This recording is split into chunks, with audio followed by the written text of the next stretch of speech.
آله وأصحابه وأزواجه وذرياته وأهل بيته أجمعين. أما بعد فقد قال الله تبارك وتعالى في القرآن المجيد والفرقان الحميد: فأعوذ بالله من الشيطان الرجيم. بسم الله الرحمن الرحيم. وذروا ظاهر الإثم وباطنه. صدق الله العلي العظيم وصدق رسوله النبي الكريم، ونحن على ذلك من الشاهدين والشاكرين والحمد لله رب العالمين. محترم حاضرین کرام، معزز بزرگوں اور میرے دینی بھائیوں، ہم سب مل کر وجہ تخلیق کائنات سرور کون و مکان تاجدار مدینہ خاتم النبیین سید المرسلین شفیع المذنبین صلی اللہ علیہ وسلم کی خدمت میں ایک مرتبہ درود شریف پڑھتے چلے. اللہم صلی علی سیدنا شفیعنا و حبیبنا و نبینا و مولانا محمد وبارک وسلم. اللہ تبارک و تعالی نے قرآن مجید و فرقان حمید کو ہم تمام کی ہدایت کے لیے نازل فرمایا. میرے اور آپ کے آقا حضور پر نور صلی اللہ علیہ وسلم کو رب العالمین نے رحمتا للعالمین بنا کر مبعوث فرمایا. جس طرح دنیا کی یہ زندگی ہے یہ اللہ تبارک و تعالی کی دی ہوئی نعمت ہے، اور یہ نعمتوں کا روزانہ لاکھوں کروڑوں احسان بھی ہم اللہ تبارک و تعالی کا ادا نہیں کر سکتے. ہمارے جسم میں جب تک جان ہے، روح ہے، ہم دنیا کے اندر زندوں میں شمار ہوتے ہیں، اور جب کبھی ہمارے جسم سے روح نکل جاتی ہے ہمارا نام تک بھی ہم سے چھین لیا جائے گا، اور ہم کو انسانوں سے ہٹا کر مرنے والوں میں شامل کر لیا جائے گا. اور یہ دنیا کا دستور بھی ہے کہ جو آدمی جب تک ہماری نظروں کے سامنے ہمارے درمیان میں رہتا ہے اس کی اہمیت بھی رہتی ہے، اور جب جو ہمارے درمیان سے آہستہ آہستہ جب نکل جاتا ہے، چلا جاتا ہے، تو وہ بھی ہمارے دل کے کسی کونے میں پہنچ جاتا ہے، پھر وہ بھی جو ہے ہماری یادوں سے غافل ہو جاتا ہے. تو اللہ تبارک و تعالیٰ کا نظام بھی یہی ہے کہ جو اللہ کے خاص بندے ہوتے ہیں اللہ تبارک و تعالیٰ روزانہ ان کے اوپر رحم اور کرم کا معاملہ فرماتے رہتے ہیں. جو روزانہ اللہ کو یاد کرتے رہتے ہیں اللہ بھی ان کو اپنی یاد میں رکھتا ہے. جو اللہ کو روزانہ پکارتا ہے اللہ تعالیٰ ان کی پکار سنتا ہے. جو اللہ کے سامنے اپنی حاجتوں کو رکھتا ہے اللہ ان کی ضروریات کو پوری کرتا ہے. جو اللہ کے سامنے سجدہ ریز ہوتا ہے اللہ ان کے سجدوں کو قیامت کے لیے اٹھا کر رکھتا ہے. جو اللہ کے سامنے رکوع اور جو ہے جھکتا ہے اللہ کے سامنے اللہ تعالیٰ اس کی عبادتوں کو قیامت کے لیے میدان محشر میں کام آنے کے لیے اللہ تعالیٰ اس کی عبادتوں کو اٹھا کر رکھ لیتا ہے. تو یہ اللہ کا نظام ہے. جس طرح میں پہلے بھی کہتا ہوں کہ جس طرح ہم روزانہ اپنے کسی بھائی کو واٹس ایپ پہ میسیج کرتے رہتے ہیں تو جس کو زیادہ میسیج کیا جاتا ہے اس کا نام سب سے اوپر رہتا ہے، اور جس کو ہم یاد نہیں کرتے، جس کو میسیج نہیں بھیجتے اس کا نام نیچے نیچے نیچے سے نیچے چلا جاتا ہے. اگر کسی کو یاد کرنا کوئی یاد آ جاتا ہے تو پھر اس کا نام ٹائپ کرنے کے بعد اس کا نام ہمارے سامنے نکلتا ہے. تو اللہ کا نظام بھی ایسا ہی ہے کہ ہم اگر روزانہ کسی کو یاد کرتے رہتے ہیں تو وہ ہماری نظروں کے سامنے اس کا نام ہمارے سامنے روزانہ آتا رہتا ہے. اگر ہم اللہ کے سامنے روزانہ اس کے گھروں میں آ کے مسجدوں میں آئیں گے، قرآن کی تلاوت کریں گے، عبادتوں میں اپنے آپ کو لگائیں گے تو اللہ بھی اپنے بندوں کی فہرست میں ہم کو رکھے گا، اور اپنے سامنے اللہ جو ہے ہم کو یاد کرتا رہے گا. اور اگر ہم بھول جائیں گے تو اللہ بھی ہم کو بھول جائے گا اور ہمارا نام کہیں نیچے کسی اور کونے میں چلا جائے گا. تو دنیا کے اندر یہ مثال کے طور پہ آج ہم کو سمجھنا چاہیے، جس کو ہم روزانہ اگر بات کرتے ہیں، میسیج کرتے ہیں تو وہ آدمی ہمارے سامنے رہتا ہے، اس کی شکل و صورت ہمارے سامنے رہتی ہے. ایسے ہی اللہ تبارک و تعالیٰ کے بارگاہ میں حاضری دیتے رہتے ہیں، اللہ سے مانگتے رہتے ہیں، اللہ کے سامنے جھکتے ہیں، اپنی حاجتیں رکھتے ہیں، ذکر و اذکار میں اللہ اللہ کرتے رہتے ہیں، قرآن کی تلاوت کرتے ہیں، اللہ سے باتیں کرتے ہیں. قرآن پڑھنا کیا ہے؟ گویا قرآن پڑھنا گویا اللہ سے باتیں کرنا ہے. اب اس کی مثال کیسی دی گئی؟ اس کی مثال ایسی دی جاتی ہے کہ ہم کہتے ہیں قرآن نماز میں ٹھہر کر یا بعد جو ہے نماز کے باہر میں پڑھتے ہیں الحمدللہ رب العالمین. تو ہم کیا اللہ سے بات کر رہے ہیں؟ ہم اللہ سے اس طریقے سے بات کر رہے ہیں، اے میرے اللہ میں تیرے سامنے آ گیا، دنیا کی ساری چیزوں کو پیچھے ڈال دیا، میں نے تیری گواہی دی، تیری کبریائی بیان کی، اور تیری کبریائی بیان کرنے کے بعد اے اللہ میں پوری دنیا کو پیچھے ڈالتے ہوئے ہاتھ تیرے سامنے باندھ لیا۔ اس کا مقصد یہی ہے کہ اے اللہ میں تیرا محتاج ہوں، میں عاجز بندہ ہوں، میں کمزور بندہ ہوں، میں جو ہے تیرے سامنے آ کر ٹھہر گیا، اب بس تو میری سنتے رہنا۔ تو اللہ کے سامنے جب کبھی ہم کسی کے سامنے ٹھہرتے ہیں تو کیا کہتے ہیں؟ کوئی بڑا آدمی ہے، M L A, M P ہے، تو فوراً جا کے پہلے اس کی تعریف میں لکھتے ہیں ریسپیکٹڈ سر فلاں فلاں فلاں، آپ اتنے ہیں، آپ اتنے بڑے دل والے ہیں، یہ ہمارا کام کروا دیجیے۔ یہ دنیا کا دستور ہم بنا لیے۔ تو اللہ تبارک و تعالیٰ بھی ایک طریقہ بتایا کہ جب کبھی میری بارگاہ میں آؤ تو پہلے میری بڑائی بیان کرو۔ کیا بیان کرنا؟ الحمدللہ رب العالمین، اے اللہ آپ اتنے بڑے ہیں، تعریف کے قابل آپ ہی ہے، آپ کے علاوہ کوئی دوسرا قابل نہیں ہے۔ پھر یہ کہتے ہوئے کہہ رہے اے اللہ آپ تو ایسے رب ہے جو تمام عالموں کو پالنے والے۔ ہم یہ سمجھتے ہیں کہ صرف یہ دنیا ایک عالم ہے، نہیں، اللہ نے ایسے 40,000 عالموں سے زیادہ عالموں کو پیدا کیا، اور ایسے ہی اللہ نے کیسی کیسی چیزوں کو مخلوقات پیدا کی ہمارے ذہنوں میں تصور بھی نہیں آ سکتا۔ تو قرآن کے ایک لفظ میں سمجھا دیا گیا بندوں کو کہ اللہ کے سامنے جب کبھی ٹھہرو، اس کی تعریف کرنے پہ آ جاؤ تو فوراً کہہ دینا اے اللہ تمام تعریفیں آپ کے لیے ہیں، اور آپ کی ذات تو اتنی بڑی عظیم ذات ہے کہ تمام عالموں کو پالنے والی آپ کی ذات ہے، تو گویا اے اللہ مجھے پالنے میں تجھے کیا آ جائے گا۔ اسی لیے اللہ کے سامنے یہ بیان کر رہے ہیں۔ پھر اللہ کے سامنے دوسری لائن لکھ رہے ہیں، اے اللہ تمام تعریفیں تو تیرے لیے، تو تمام عالموں کا رب ہے، لیکن اللہ تیری صفات بھی یہ ہے کہ تو الرحمن الرحیم ہے۔ تیری صفات یہ ہے کہ تو رحمان بھی ہے، رحیم بھی ہے۔ دنیا کے اندر تو ہمارے لیے رحمان ہے، اس لیے کہ جب کبھی اس کی رحمت ہمارے اوپر برستے رہتی ہے، ہم دیکھتے ہیں اللہ کی طرف سے کبھی ہم کو موقع ملتا ہے تو خوشی آ جاتی ہے۔ تو انسان جب خوشی اس کے اوپر آ جاتی ہے تو خوشی میں اس کے لیے جو ہے سو جانا آرام جو ہے آسان ہو جاتا ہے، اور جب کبھی غم آ جاتا ہے تو جاگنا اس کے لیے آسان ہو جاتا ہے، اس کی نیند اڑ جاتی ہے۔ غم کبھی اس کے اوپر آ جائے، کوئی پریشانی اس کے اوپر آ جائے تو اس کی نیند جو ہے فنا ہو جاتی ہے۔ تو یہ بات اللہ کی طرف سے متوجہ کیا جا رہا ہے کہ جب کبھی چھوٹے موٹے گناہ ہم سے ہو جاتے ہیں فوراً اللہ کی طرف رجوع ہو جانا چاہیے۔ اس لیے رجوع ہونا چاہیے کہ ہمارا رب رحمان بھی ہے، رحیم بھی ہے۔ تو دنیا کے اندر بھی اللہ رحمتوں کا معاملہ فرماتے رہتا ہے، اور رحیم اس وقت ہے جب میدان محشر میں ہم ٹھہریں گے تو فرمایا گیا کون ہے جو اس وقت رحم کرنے والا ہے؟ تو فرمایا جائے گا لمن الملک اليوم۔ قرآن کے اندر کہا گیا اللہ پوچھے گا پورے لوگوں سے جو اس پوری دنیا کے اندر اپنے آپ کو سپر پاور کہتے تھے، اپنے آپ کو ٹیکنالوجی میں سب سے آگے کہتے تھے، اپنے آپ کو جو ہے نہ جانے کیسے کیسے کوئی ملک اپنے آپ کو دنیا کا سپر پاور کہہ رہا ہے، کوئی کہہ رہا ہے میں چاند میں سیڑھی لگاؤں گا، کوئی کہہ رہا ہے میں چاند میں بستی بناؤں گا، کوئی کہہ رہا ہے کہ میں فلاں ملک کو مٹا دوں گا۔ یہ آج دنیا کے اعتبار سے کر رہے ہیں۔ اللہ اس وقت پوچھے گا جب پوری دنیا فنا ہو جائے گی، پھر لوگ زندہ ہو جائیں گے، تو اللہ پوچھے گا لمن الملک اليوم، اللہ کے بندو بتاؤ آج کس کی بادشاہت ہے؟ تو اس وقت کیا کہیں گے؟ پوری قوم بزبان کہے گی للہ الواحد القہار۔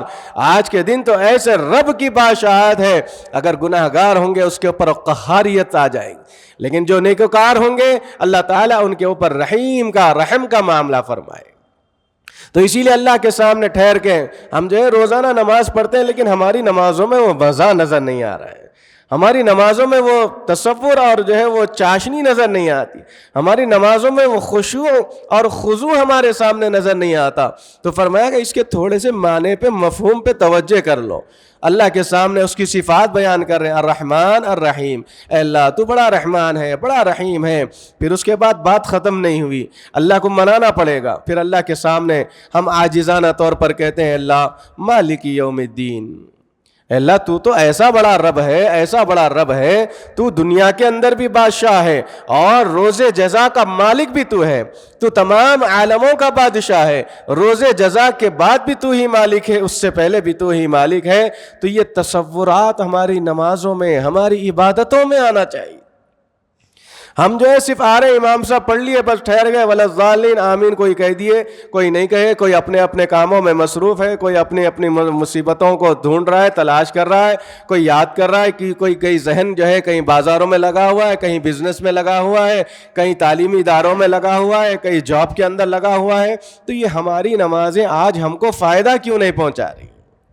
حالانکہ اللہ والے تو وہ تھے کہ جب نماز پڑھتے تھے 2 رکعت اور ہاتھ اٹھا کر دعا کرتے تو اللہ ان کی دعاؤں کو قبول کر دیتا اور پھر ان کی حاجتوں کو بھی پورا کر دیتا تھا. فرمایا گیا صحابہ اکرام رضوان اللہ تعالی علیہم اجمعین کے سامنے جب کبھی کوئی پریشانی آتی تو وہ کیا کرتے؟ وہ سیدھا اللہ کے گھروں میں آ جاتے، سیدھا اللہ کے سامنے سجدہ ریز ہوتے، ہاتھ اٹھا کر اللہ کے سامنے مانگتے، یا اللہ غم بھی دینے والا تو ہی ہے، خوشی بھی دینے والا تو ہی ہے. اب اگر ہمارے اوپر مصیبتیں آ گئی تو اللہ سے مانگتے. اور فرمایا گیا ہاتھ جب اٹھا کر دعا کرتے ہیں تو ہاتھ دعا ختم ہونے کے بعد ہاتھ نیچے رکھنے سے پہلے ان کی دعائیں قبول ہوا کرتی تھی. آج ویسا مزہ ہم کو نظر نہیں آتا. ہم اکثر بولتے کہ بھئی پتہ نہیں بھئی ہماری دعائیں قبول ہی نہیں ہوتی. بھئی کیسے قبول ہوں گی؟ جس طرح سے مانگنے کا حکم ہے اس طرح سے مانگا نہیں جا رہا ہے، جس طرح عبادت کرنے کا حکم ہے اس طرح سے عبادت ہماری نہیں ہو رہی. اور فرمایا گیا ما اصابک من حسنۃ فمن اللہ. اللہ کے بندوں کو جب کبھی کوئی خیر کا معاملہ ہوتا ہے، کوئی نعمت ملتی ہے، کوئی اچھائی پہنچتی ہے، کبھی خوشی کا معاملہ پہنچتا ہے تو سمجھ جانا اللہ کی طرف سے. اللہ اپنے بندے سے راضی ہے، اس وجہ سے اس کو جو ہے خوشی دینا چاہ رہا ہے، اس وجہ سے اس کے اوپر اللہ تبارک و تعالیٰ کچھ نعمتوں کو نچھاور کرنا چاہتا ہے. وَمَا أَصَابَكَ مِن سَيِّئَةٍ فَمِن نَفْسِكَ. اور اگر جب کبھی کوئی پریشانی آ جاتی ہے تو سمجھ جانا چاہیے کہ ہمارے اعمال کی وجہ سے ہو رہا ہے. ہم دوسروں کو مورد الزام نہیں ٹھہرا سکتے، ہم دوسروں کو اس کے تعلق سے نہیں کہہ سکتے کہ ہاں ان کے وجہ سے یہ ہوا ہے. تو بہرحال اللہ کے سامنے ہم یہ اقرار کر رہے ہیں مالک یوم الدین، اے اللہ تو ہی روز جزا کا مالک ہے. اسی لیے تو ہم ہاتھ بند کے ٹھہرے ہوئے ہیں، اسی لیے ہم نے پوری دنیا کو اپنے پیچھے ڈالا، خالی ہاتھ ہم تیرے سامنے آ کے ہاتھ باندھ لیے ہیں. پھر فرمایا گیا اللہ تبارک و تعالیٰ اب اپنے بندوں سے مخاطب ہوتا ہے، بندے تو کیا چاہتا ہے؟ جب تو نے میری اتنی تعریف کر لی، جب تو نے میری صفات کو بھی بیان کیا، تو نے میرے ساری چیزوں کو مان لیا، اب تو چاہتا کیا ہے، کیا کرنا چاہتا ہے؟ اب اللہ کے سامنے ہم کہہ رہے ہیں ایاک نعبد و ایاک نستعین. کیا معنی ہیں؟ یہ 2 آیتیں ہماری زندگی کو تبدیل کرنے والی ہیں. اگر اس کے معنی و مفہوم پر غور کریں گے پوری زندگی ہماری بدل جائے گی. ایاک نعبد، اے اللہ ہم تیری ہی عبادت کرنے والے. اب آپ بتلائیے ہم اللہ کی کتنی عبادت کر رہے ہیں؟ ہماری جو ہے چھوٹی چھوٹی باتوں میں، چھوٹے چھوٹے تذکروں میں، چھوٹے چھوٹے مشوروں میں ہماری نمازیں قضا ہو جاتی ہے. چھوٹی چھوٹی محفلوں میں، بڑی بڑی شادی بیاہ تو چھوڑ دیجئے، بڑے بڑے تذکرے، یہاں تک کہ میں دیکھ رہا ہوں، دیکھنے کو یہ بات مل رہی ہے کہ جنازے کے عنوان پر بھی بہت سارے لوگ آتے ہیں، ان کی نمازیں بھی قضا ہو رہی ہیں. بھئی آپ دیکھیے کہ یہ آدمی ہمارے لیے عبرت کا سامان ہے. ہم آئے ہیں اس کے تعزیت کے لیے، اس کے لیے دعائیں مغفرت کرنے کے لیے، لیکن کبھی ہم نے اپنے آپ کو سوچا ہے کہ کل ہم بھی ایسے ہی لیٹیں گے، کل ایسے ہی ہمارا بھی مقام جو ہے زندوں میں سے ہٹ جائے گا، مردوں میں شمار ہو جائے گا. کل ہم جو ہے ٹھہرے ہوئے تھے، آج ٹھہرے ہوئے ہیں، کل لیٹے ہوئے نظر آئیں گے. تو یہ تصور ہی نہیں ہے ہمارے ذہنوں میں. یہ بات ہے سامنے والا گیا چلے گیا ہوگا، ہم تو بس 100 سال 200 سال 400 سال جو ہو سکتا ہم زندہ رہیں گے. ایسا جو ہے شیطان ہم کو بھٹکا کے بیٹھا ہوا ہے. تو ہمارے لیے عبرت ہے اللہ کی طرف سے کہ دیکھو سامنے والا چلا گیا، تم پیچھے ہوشیار رہنا. ہم پیچھے ہیں، ہم بھی جانے والے ہیں، یہ دنیا کو چھوڑنے والے ہیں. ہم نے اس جو ہے آخرت کی زندگی کے لیے کیا فکر کی ہے؟ ہم نے جو ہے اللہ کے سامنے جا کے منہ دکھانا ہے ہم کو، تو ہم جا کے کیا منہ دکھائیں گے؟ کیا ہم نے موت کی تیاری کی ہے؟ کیا ہمارے اب کوئی پلاننگ میں موت کا تذکرہ ہے؟ کیا ہمارے کوئی بھی جو ہے مشوروں میں کیا ہم نے اپنے آپ کو کبھی لکھا ہے؟ آپ دیکھ لیجئے جب میراث تقسیم ہوتی ہے، جب آدمی زندہ رہتے ہوئے بھی اگر میراث لکھتا ہے، وراثت میں فلاں فلاں فلاں بچوں کا، بچیوں کا، بیوی کا، گھر والوں کا، ماں باپ کا نام لکھتا ہے، اگر اس کے اندر اگر کسی ایک کا نام نہیں ملتا تو وہ میراث لکھنے والے کا نام نہیں ملتا. کیوں؟ یہ اس بات کی علامت ہے کہ اب تک جو ہے یہ دنیا میں تھا، ان چیزوں کو استعمال کر لیا، اب جب یہ چلا جائے گا تو اس کا نام ختم، اس کی جائیداد اس کے نام سے نکل جائے گی۔ یہ دنیا کا اتنا ہی ہے خلاصہ۔ اب اس دنیا کے لیے ہم جو ہے کیا کیا جتن کر رہے ہیں، کیا کیا حالات آ گئے، تو کیسے کیسے حالات میں ہم گرفتار ہو رہے ہیں۔ تو فرمایا گیا، اللہ پوچھنا چاہتے ہیں بندہ اور تو اور کیا چاہتا ہے؟ ایاک نعبد و ایاک نستعین، اے اللہ ہم تیری ہی عبادت کرنا چاہتے ہیں، تیری ہی عبادت کرتے ہیں اور مدد بھی تجھ ہی سے مانگتے ہیں۔ یہاں پر آ کے ہم کو رک جانا پڑے گا، ہم اپنے آپ کو ٹٹولنا پڑے گا، دیکھنا پڑے گا، دل پر ہاتھ رکھنا پڑے گا کہ دیکھو اللہ تعالیٰ کیسے جو ہے اپنے بندوں کو جانچنا چاہتا ہے، کیسے اپنے بندوں کو دیکھ رہا ہے۔ کیا بندے زبان سے کہہ رہے ہیں یا ان کے عملی میدان میں بھی یہ لفظ فٹ ہوتا ہے یا نہیں ہوتا ہے؟ آپ دیکھ لیجئے، عبادتیں کرتے ہیں سستی کاہلی کی وجہ سے، عبادت کرتے ہیں رسمی طور پہ، عبادت کرتے ہیں ایک ایسا عنوان لے کے کہ بھئی آ گیا وقت، آ گیا بس ہم پڑھنا ہے چلے جانا ہے، ایسا نہیں، بلکہ فرمایا گیا کہ ایک نماز جب ہم کبھی ادا کرتے ہیں، اس نماز کے تعلق سے فرمایا جا رہا ہے کہ اللہ کا بندہ جب نماز کے لیے ٹھہرے تو یہ تصور اپنے ذہن کے اندر لائے کہ میں جمعہ کی نماز دوپہر میں پڑھ رہا ہوں، عصر کی نماز پڑھنے کا مجھے موقع ملے یا نہ ملے یہ مجھے نہیں معلوم ہے۔ اس تصور سے اگر نماز ادا کرے گا تو آپ دیکھ لینا نماز کی تاثیر بدل جائے گی۔ ہم یہ سمجھ لیے، یہ تصور کر رہے ہیں کہ بھئی ہم کو ہمیشہ ہمیشہ رہنا ہے۔ بھئی کیسے رہیں گے؟ کون تھا بولو ہمیشہ ہمیشہ؟ انبیاء آئے چلے گئے، صحابہ اکرام آئے رضی اللہ عنہم اجمعین چلے گئے، تابعین طب تابعین عظام آئے سب چلے گئے، اللہ والے آئے چلے گئے، تو ہم کہاں رہنے والے ہیں؟ ہم بھی تو چلے جانے والے ہیں۔ تو فرمایا گیا کہ ہم جو ہے اپنی زندگی کے اندر موت کا تذکرہ ہی نہیں رکھتے، جس کی وجہ سے آج ہماری عبادتوں میں کمی آ رہی ہے، آج ہماری دعاؤں میں تاثیر ختم ہو رہی ہے، آج ہمارے اندر اللہ کا ڈر ختم ہو رہا ہے۔ اسی لیے اللہ یاد دلانا چاہتا ہے، ایاک نعبد، اے اللہ کے بندو تم میری ہی عبادت کرنا، و ایاک نستعین، مجھے ہی اللہ تعالیٰ فرماتا ہے مجھے ہی سے مدد طلب کرنا۔ اللہ کو چھوڑ کے آج کہاں کہاں مدد طلب کر رہے ہیں، اللہ کو چھوڑ کے ہم کہاں کہاں جا رہے ہیں، کدھر کدھر بھٹک رہے ہیں۔ عارضی طور پر مدد ماننے کا حکم دیا گیا، لیکن ہم تو جو ہے پورے کے پورے دنیا والے ہو گئے۔ اب اللہ تبارک و تعالیٰ سے اللہ کے بندے یعنی ہم اللہ کے سامنے پھر اقرار کر رہے ہیں۔ اب اللہ چاہتا ہے، پوچھنا چاہتا ہے، ایاک نعبد و ایاک نستعین، ٹھیک ہے یہاں تک بات ٹھیک ہے، اب بندہ اب تو چاہتا کیا ہے؟ یہاں سے ہم اللہ سے مانگ رہے ہیں، اللہ اہدنا الصراط المستقیم، ہم کچھ نہیں چاہتے، ہم کو صراط مستقیم کے راستے پہ چلا دے، اور ایک ایسا راستہ ہے صراط الذین انعمت علیہم۔ اللہ پوچھتا ہے کیسے راستہ؟ تو اس کے اندر آگے ہم کو جو ہے اللہ کی طرف سے جواب آ رہا ہے، انعمت علیہم، وہ راستے پہ چلو جن پر اللہ نے انعامات فرمایا، اور وہ انعام والے کون ہیں؟ من النبیین والصدیقین والشہداء والصالحین، 4 زمرے کے لوگ ہیں جن پر اللہ نے انعامات فرمایا۔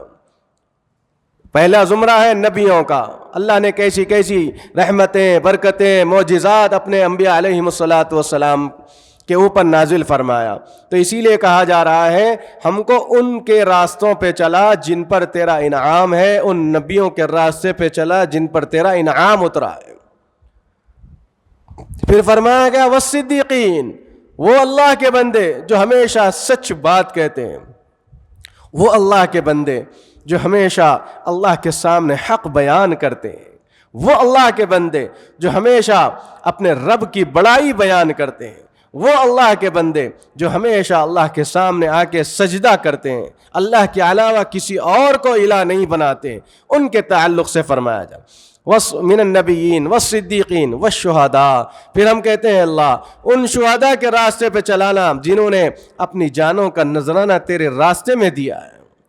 پھر فرمایا گیا والصالحین، نیک بخت جو لوگ ہیں جو آج بھی دنیا کے اندر کہیں کونوں کے اندر چھپے ہوئے ہیں، اللہ اللہ کر رہے ہیں، تیری عبادت کر رہے ہیں، اللہ شاید ہو سکتا ہے انہی کی طفیل میں دنیا چلا رہا ہے، ہم اور آپ کیا عبادت کر رہے ہیں، ہم اور آپ کی کیا عبادتیں ہیں، ہماری اور آپ کی عبادتیں شاید ان علماء اور ان اللہ والوں کی جیسی نہیں ہوگی جس طرح وہ چھپ چھپ کے کر رہے ہیں۔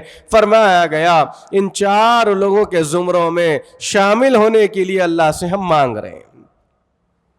پھر اللہ تبارک و تعالی آخر میں بندے سے پوچھتا ہے چل ٹھیک ہے، یہ بھی تو نے جو اقرار کر لیا، میں نے راستہ بھی بتا دیا، اب آخر میں تو کیا چاہتا ہے؟ تو اللہ کے سامنے ہم بیان کرتے ہیں غیر المغضوب علیہم ولا الضالین، اے اللہ سب سے بڑا معاملہ ہمارا یہ ہے کہ ہم کو ان لوگوں کے راستوں پہ مت چلا جس پر تیرا غضب نازل ہوا ہے، اور جو گمراہ ہو چکے ہیں ان کے راستے پہ ہم کو مت چلا۔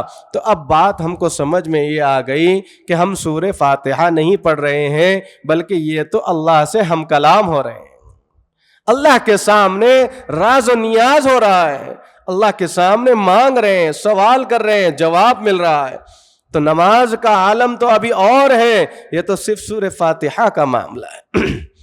تو روزانہ ہم پڑھتے رہتے ہیں، کبھی اس انداز میں معنی و مفہوم کو غور کرتے ہوئے آپ پڑھتے جائیں، پھر دیکھ لینا انشاءاللہ ثم انشاءاللہ ہماری نمازوں میں ایسا لطف آئے گا، ایسا اللہ کی طرف سے نمازوں کے اندر ایک چاشنی پیدا ہو جائے گی، ہم تصور بھی نہیں کر سکتے۔ آپ کو معلوم ہے کہ بعض اللہ والوں کے تذکرے میں یہ بات دیکھنے کو ملتی ہے کہ بعض لوگوں نے سوال کیا کہ بھئی ہماری نمازیں قبول ہو گئی، یہ کیسے پتہ ہم کو چلے؟ بہت سے لوگ کہتے ہیں نا بھئی نماز پڑھتے رہتے ہیں، عبادت کرتے ہیں، ہماری نماز قبول کیسے ہو رہی ہے؟ تو اس کا آسان نسخہ یہ بتلایا گیا کہ دیکھو جس آدمی کا تصور یہ ہو، جس آدمی کا دل جب ایک نماز سے دوسرے نماز کے لیے دل مچلتا ہو، تڑپتا ہو، ایک نماز کے دوسری نماز کے درمیان میں اگر اس کی فکر یہ ہو کہ میری ظہر کی نماز ہو گئی، اب جو ہے مجھے عصر کی تیاری کرنا ہے، عصر کی نماز جس کی ہو گئی اب اسے مغرب کی تیاری کرنا ہے، تو سمجھ جانا کہ اللہ کی بارگاہ میں اس کی نمازیں قبول ہو رہی ہیں۔ ہم ایک نماز ادا کر لیتے ہیں، جمعہ پڑھ لیتے ہیں، پھر یہ تصور ذہنوں میں لاتے ہیں بھائی اب بڑی عبادت ہو گئی، بس جمعہ پڑھ لیے بس ختم۔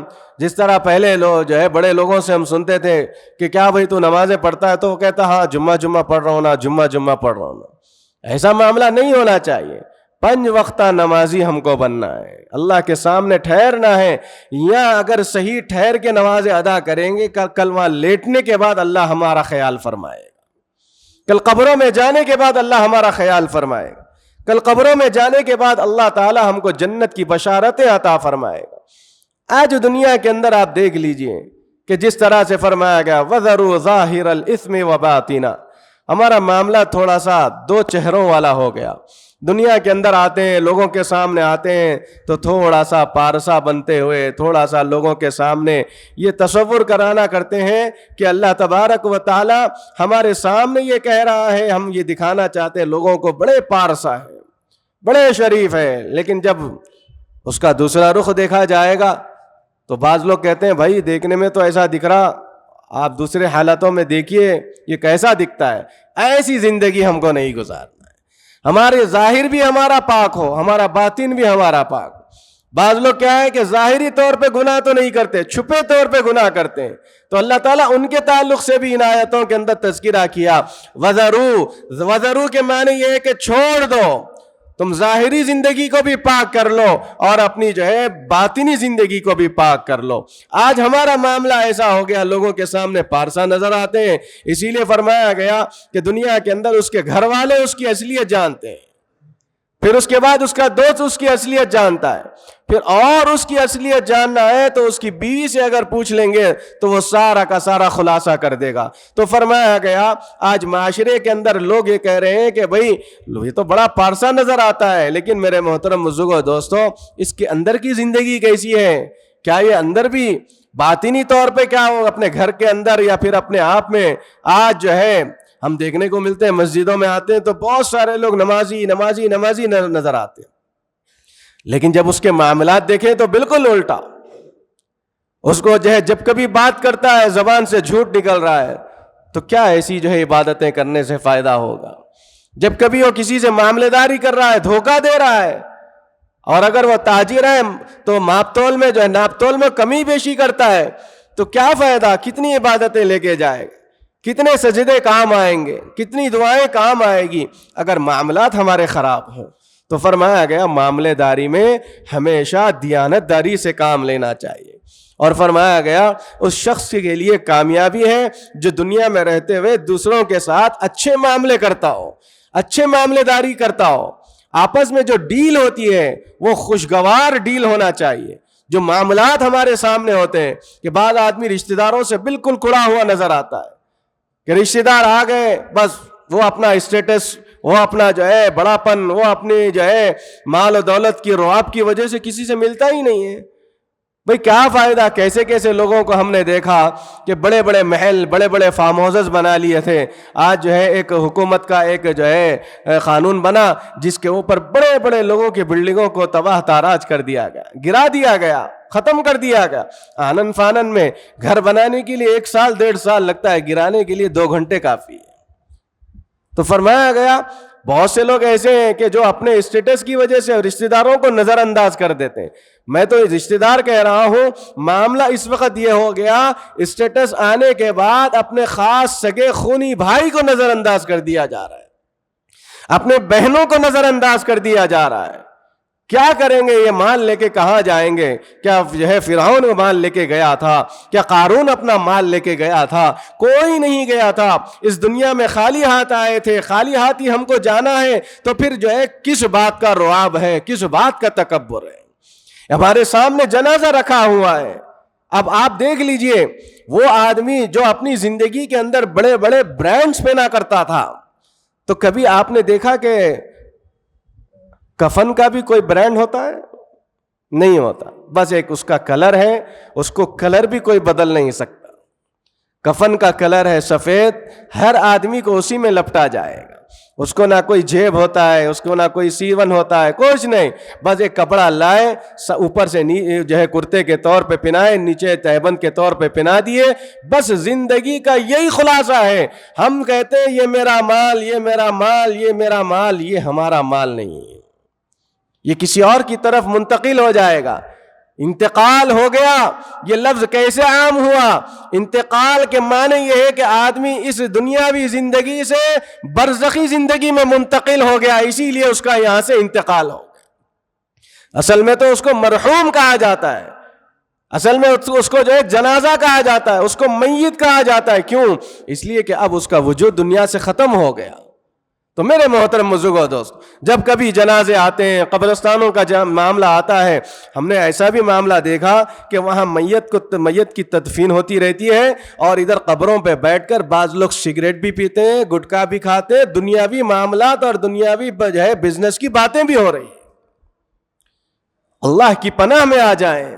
ہم کیسے مقام پر، کس جگہ پہ جا رہے ہیں؟ وہ جگہ جو ہم اپنے بھائی کو، اپنے رشتہ دار کو آج دفن کر رہے ہیں جس قبر کے اندر، کل اسی قبر میں ہم کو بھی جانا ہے، لیکن ہمارے اندر عبرت ہی نہیں آ رہی ہے. وہ موت کے تذکرے ہمارے ختم ہو گئے، وہ موت کی یاد ہمارے ذہنوں سے نکل گئی. ہم یہ تصور کر رہے ہیں کہ ہم ہمیشہ ہمیشہ رہیں گے. میرے بھائیوں، آج دنیا کے اندر ہم دیکھ رہے ہیں اچانک موت آ رہی ہے، قلب پہ اٹیک ہو رہا ہے، آدمی اس دنیا سے اچانک نکل رہا ہے. چاہے وہ نوجوان ہو، بڑے ہو، بوڑھے ہو، عورت ہو، مرد ہو، کوئی بھی ہو. تو ہم نے موت کی کیا تیاری کی ہے؟ کبھی ہم نے سوچا ہے اپنے مرنے کے بعد ہم کیا تیاری کریں گے؟ فرمایا گیا آدمی جو ہے انتقال کے بعد 3 چیزیں اپنے ساتھ لے جاتا ہے. کیا لے جاتا ہے؟ فرمایا گیا ایک وہ عمل جو دنیا کے اندر رہتے ہوئے اس نے کسی کو دینی تعلیم دی ہو، یا اس کو کوئی سورہ سکھا دیا ہو، یا کوئی قرآن کی تعلیم دی ہو، یا کوئی نیک بات اس کو پہنچا دی ہو، اور وہ اس پر عمل کرتا ہو. تو فرمایا گیا اس کے جانے کے بعد وہ نیک عمل اس کے ساتھ ہمیشہ لگا ہوا رہے گا، اور اس کا ثواب اس کو ہمیشہ پہنچتا رہے گا. دوسری چیز فرمایا گیا کہ مرنے کے بعد انسان کے ساتھ اللہ تبارک و تعالیٰ اچھا برتاؤ اس وقت کرتا ہے جب وہ اپنی اولاد کو نیک اور صالح بنا کر اس دنیا سے جاتا ہے، تو اللہ تعالیٰ مرنے کے بعد بھی جب کبھی اس کی اولاد اس کے بتائے ہوئے اور دین کی باتوں پہ، دینی اعمال پہ کرتا رہتا ہے، اللہ تعالیٰ اس کا ثواب بھی مرنے کے بعد اس کو عطا فرماتا رہتا ہے۔ تیسری بات یہ فرمائی گئی کہ مرحوم یا جانے والا دنیا کے اندر کچھ ایسے کام کیا ہو، مسجد بنایا ہو، مدرسے بنایا ہو، کنواں کھدا ہو، بورنگ دلایا ہو، یا کئی اور عبادت کی چیزوں میں یا کوئی جو ہے کوئی اور نیک کام میں اپنا روپیہ پیسہ لگایا ہو جو ہمیشہ چلنے والا ہو، فرمایا گیا مرنے کے بعد بھی قیامت تک وہ نیکی اس کے ساتھ ہمیشہ رہے گی۔ اب آپ ہم بتلائیے کہ ہم نے جو ہے اپنی زندگی میں اپنے جانے کا جو وقت آئے گا اس سے پہلے ہم نے کیا تیاری کی؟ ہم تو اپنی پراپرٹی بنانے میں لگے ہوئے ہیں، ہم تو اپنی گاڑی لینے میں لگے ہوئے ہیں، ہم تو اپنے جو ہے اسٹیٹس کو بنانے میں لگے ہوئے ہیں، اور ہمیں پتہ ہی نہیں ہے کہ ہم کو موت کب اپنا نوالا بنائے گی۔ ہمیں خبر ہی نہیں ہے، ہمیں پتہ نہیں ہے یہ جنازہ آج رکھا ہوا ہے، اس کے بعد کس کا ہوگا، میرا یا آپ کا، پتہ ہی نہیں۔ لہٰذا میرے محترم بزرگوں، دوستو، اپنی ظاہری زندگی کو بھی صاف اور شفاف رکھیں، اپنی باطنی زندگی کو بھی باکمال بنائیں۔ اللہ سب دیکھنے والا ہے، ظاہر میں بھی دیکھنے والا ہے، باطن میں بھی دیکھنے والا ہے۔ جو چیز دکھنے میں سامنے آ رہی ہے وہ بھی اللہ دیکھتا ہے، جو چیز نہیں دکھنے میں پیچھے آتی ہے وہ بھی دیکھنے کو ملتا ہے۔ گناہوں کو چھوڑیے خدا را اللہ کے واسطے، اپنے اعمال کو صالح بنائیں، اخلاص والے اعمال کرتے رہیں، اللہ کو راضی کرنے والے اعمال کرتے رہیں، اللہ کرتے رہیں، اپنی زبان سے کبھی بھی اللہ کی یاد کو جو ہے تازہ کرتے رہیں، اللہ کو نہیں بھولنا چاہیے۔ فرمایا گیا جو اللہ کی عبادت کرتا ہے اللہ اس کو یاد کرتا رہتا ہے، اور جو اللہ کی نافرمانی کرتا ہے اللہ دنیا کے اندر اس کو جو ہے مبتلا، آزمائشوں میں مبتلا کر دیتا ہے۔ اللہ کی کتنی نافرمانی ہم سے ہو رہی ہے، یہ ہم سوچنا ہے، کسی اور کے کہنے کی کوئی ضرورت نہیں ہے۔ ہم کتنے پانی میں کہا جاتا ہے نا کہ بھئی یہ فلاں بہت پانی میں، وہ سامنے والا کہنے کی کوئی ضرورت نہیں ہے۔ ہم تھوڑا سا اپنا سر نیچے رکھ لیں، کچھ دیر بیٹھ جائیں مصلی بچھا کے، اور اپنا پورا فلیش بیک اپنا تلاش کر لیں، ہم کو معلوم ہو جائے گا ہم کتنے پارسا ہیں، پاک باز ہیں، نیک باز ہیں، وہ ہم کو معلوم ہو جائے گا۔ سامنے والے کے سرٹیفکیٹ کی کوئی ضرورت نہیں ہے۔ سامنے والا اگر کہتا ہے تو وہ اس کا حسن اخلاق ہے، وہ اس کا حسن ظن ہے، لیکن ہم اللہ کے کتنے برگزیدہ بندے ہیں۔ ہم تھوڑا سا اپنا محاسبہ کریں، تھوڑی دیر خاموشی سے بیٹھ کے ذکر میں لگ جائیں۔ مراقبے میں جو ہے جو بیٹھتا ہے وہ اپنے آپ کو پہچان لیتا ہے۔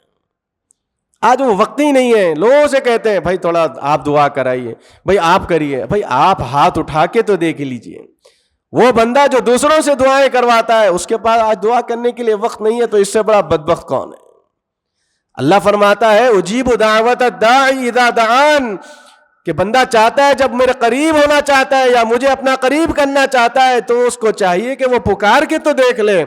فاستجیبوا لی، میں اس کے اتنا قریب ہو جاتا ہوں جتنا کہ یہ شہر جس کا قریب، اللہ اتنا قریب ہے ہم۔ اور ہم یہ کہہ رہے ہیں کہ بھئی مانگنے کے لیے آج ہم دعا کرتے ہیں، دعا کر نہیں رہے، دعا پڑھ رہے ہیں۔ میں صاف انداز میں کہہ رہا ہوں ربنا آتنا فی الدنیا حسنہ، اس کے معنی کسی کو سب کو معلوم ہی نہیں رہتے۔ ربنا ظلمنا انفسنا وان لم تغفر لنا، امام صاحب بول رہے، خطیب صاحب بول رہے، ہم آمین بول دیے، اس کے معنی ہی نہیں معلوم۔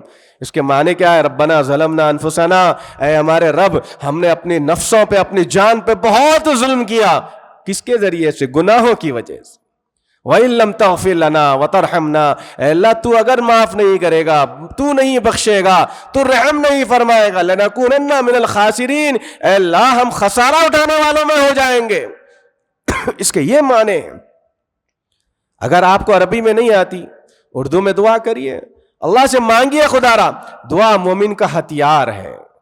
کیا ہے دعا؟